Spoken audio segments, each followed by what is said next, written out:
The next property we're going to talk about is called the additive identity. This states that whenever 0, and 0 is the identity element for addition, whenever 0 is added, the value will not change. So I know right now you're probably thinking, well, yeah, I know if I add a 0, it doesn't change it, but we will use this property when we start learning to solve equations, which is what we're going to do next week. That's one of our steps in solving an equation, is you get down to where you have just the variable plus 0. So if you know that adding a 0 doesn't change it, then you know the answer to the equation. So here are a couple of examples for additive identity. It can be just a number and you're adding 0 and that doesn't change the value, so it just stays the same number. Or, like I said, we'll get to where, when we're solving equations, where it may say x plus 0 equals 8, then you know that x equals 8 because adding 0 doesn't change it. So the additive identity just says that adding a 0 to something doesn't change it. Then there's also a property called the multiplicative identity.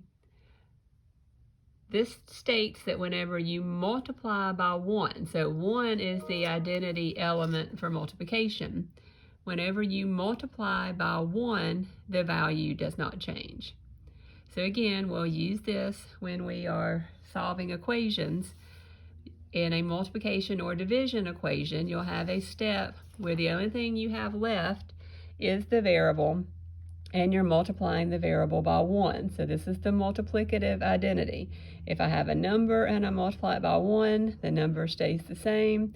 Or with the variable, so remember, a number and a variable side by side, so 1x equals x, 1 times x, multiplying it times 1 doesn't change it, because that's called the multiplicative identity.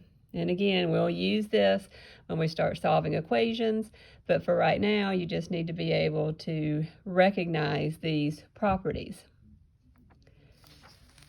So multiplying by 1 doesn't change it, but multiplying by 0 does. So anytime you multiply by 0, your answer is going to be 0. So that's called the 0 property for multiplication.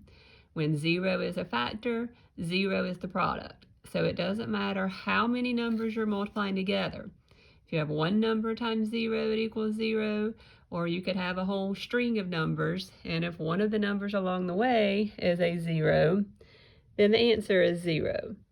So that's the 0 property for multiplication.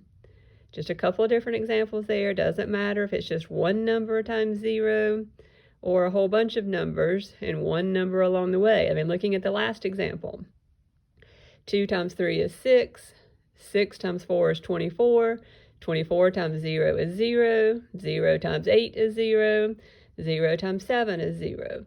So if one of the numbers along the way, one of the factors is a 0, then the answer is 0. And that's called the 0 property for multiplication.